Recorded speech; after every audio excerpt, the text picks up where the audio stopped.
In a clearing in the woods of Chesterfield, New Hampshire, the Eastern Forest Trail leads to the ruins of what was once an elaborate and eccentric chateau belonging to the one and only Madame Sherri.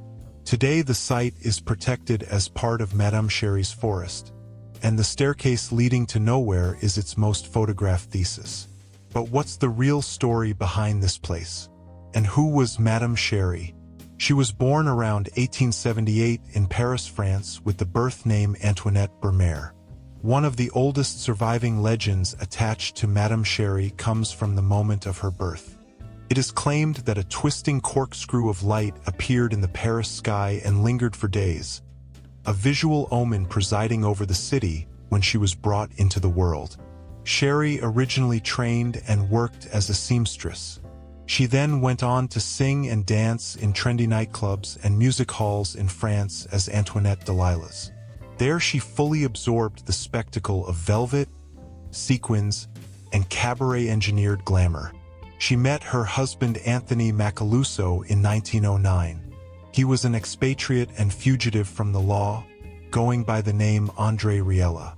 Stories link him to bootlegging networks in Chicago and Manhattan, and to organized smuggling rings that lubricated theater district parties during America's dry years. In contemporary lore, he is said to have moved through circles adjacent to notorious mob figures like Al Capone. The couple moved to New York in 1911, set up a theatrical costume shop and designed costumes for Broadway productions, including the Ziegfeld Follies. This was during the same year silent film studios, bootleg clubs, and mob-funded nightlife were creating an unrecorded, cash-based social economy. They operated out of the costume arteries of New York's theatrical lifeblood, in orbit around 42nd Street and the vibrant costume trade networks still growing within the Broadway theater district. It was at this time that she had a protege, Charles Lemaire, who went on to become extremely successful in costume design. He would later earn 3 Academy Awards for costume design and lay the political groundwork to formalize the very category that crowned him. Sherri and Riella became huge in the New York party scene. They hung around in the inner circle of Broadway elites.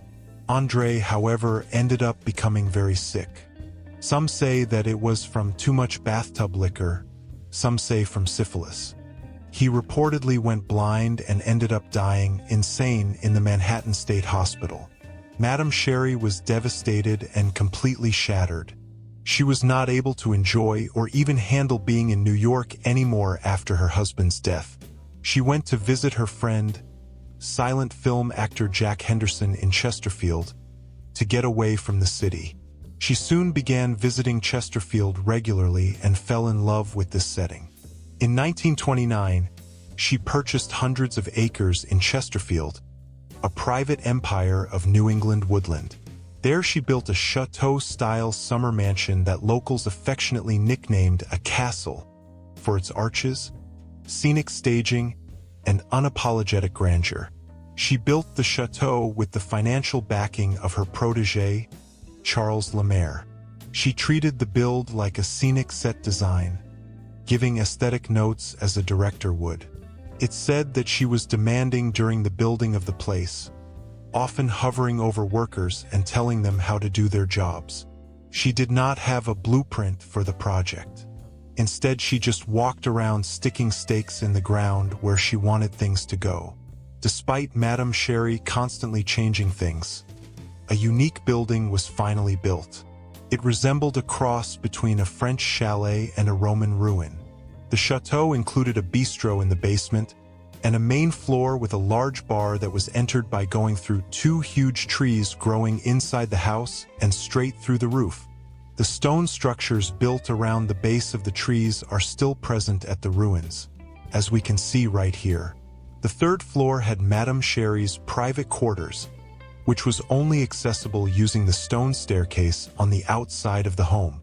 Also on the property was the scenic Indian pond, which we are looking at right here. Madame Sherri and her guests would swim in seclusion here during her lavish summer parties. The Ann Stokes Loop Trail, a popular 2-mile hiking trail, leads directly to the pond.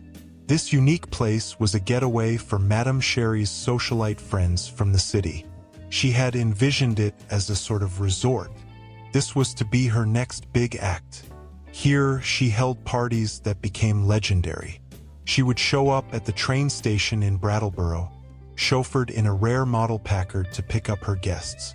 Upon arrival at the property, guests would first see the Madame's personal swimming pond. Separate from Indian Pond, this was an additional pond that she and her friends liked for skinny dipping. This is what it looks like now, but while Madame Sherri was here, it was glistening and clean. When guests approached the chateau, they would make their way up the incredible stone staircase that wound its way up to the main entrance. The interior of the house was extremely ornate with lavish decor and furnishings, and served as an elaborate stage for the parties she was the star of. These parties sometimes lasted all day and night. It was said that she would dress in costumes from her Broadway productions at the parties, so she wouldn't be outdone by her guests. It was also rumored that infamous gangsters attended the parties to hide away on the property. And that wasn't the only racy thing rumored to be going on there. There also persists a rumor that the Madame title meant more than dramatic moniker, and might have been an uncredited side profession. It was thought that maybe some of the beautiful people from New York were more than just guests, and were in fact hired for scandalous activities. There are even stories claiming that the Madame was often seen out in public wearing a mink coat with nothing else underneath and paid for things in cash that she pulled out of her cleavage or a garter. She enjoyed being an enigma to the community. Even in New York, before the castle, she behaved like someone moving through her own private world. She lived as if she were performing a role that nobody else fully understood. Though the castle's parties matched Madame Sherri's outrageous behavior, she didn't live in it. The chateau was her party house. She lived in a very cluttered, small farmhouse across the street. That house had no electricity or plumbing. She somehow managed to live in it for 30 summers. Unfortunately, by the end of World War II, the parties died down and petered out. Her extravagant lifestyle had been heavily subsidized by Charles Lemaire, and he stopped sending checks. She tried multiple things to bring back her fortune, but by the 1950s, her personal resources had thinned. Madame Sherri was eventually forced into poverty. She hadn't worked in 20 years, so she was ineligible for benefits. She had hoped that her chateau could return to its former greatness, but that hope was dashed when the house was vandalized beyond recognition and later burned down. Only the parts of the structure that were made of stone remained. Charles Lemaire foreclosed on the property, and her beloved Packard, the last thing she had, was sold to a collector in Ohio. In 1965, Anne Stokes bought the property, planning to turn it into an artist's community. Eventually, Madame Sherri ended up in a nursing home in Brattleboro, Vermont on public assistance. This is the last place she lived before she passed away shortly after. For the next 40 years, Anne Stokes kept up the property and kept the tradition of Madame Sherri alive. In 1998, she transferred the land to the New Hampshire Society for the Preservation of Forest, which currently maintains it. Madame Sherri is buried at Meeting House Hill Cemetery in Brattleboro, Vermont. Visitors still come, sometimes from far away, to visit her grave. They sit with her a while, as if she is an old friend and not a woman who left the world long ago. They take great care in decorating her grave with flowers, trinkets, and offerings. But why? Out of all the forgotten graves, why do people choose her? People decorate her grave not because of fame. She wasn't a global icon.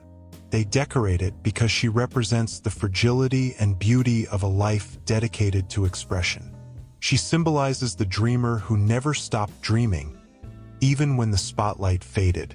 A woman who gave color and motion to a world that is often too gray. In a world where most graves go unvisited, Madame Sherri's has become a small sanctuary for those who understand what it means to create, to perform, to leave pieces of oneself behind in the hope that someone, anyone, might be touched by it. Many people tell stories about the woods surrounding the ruins, saying it's haunted. Some visitors report seeing the apparition of Madame Sherri at the top of the staircase. No matter who you are when you walk in, hiker, ghost hunter, history lover, or just someone curious, you end up feeling the same quiet pull when you reach the ruins. Hikers who never think about ghosts stop talking and lower their voices without even realizing it. Ghost hunters who come in excited and loud suddenly slow down, sensing that the air has changed. History buffs stare at the stones longer than they meant to, as if trying to read something between the cracks. And people who only came out of curiosity find themselves standing still for a while, not sure why they don't want to leave yet. Believers say the ruins hold energy. Skeptics say it's the atmosphere. In the end, Madame Sherri's story doesn't settle into one version. You can read every account and still feel like something's missing. Maybe that's why people keep returning. Not to solve anything, but to stand in the middle of it. To feel that strange, steady presence in the woods, and to walk away with questions instead of answers. And maybe that's the closest anyone will ever come to understanding her. That echo of a life that still stirs the leaves, long after the enigma is gone.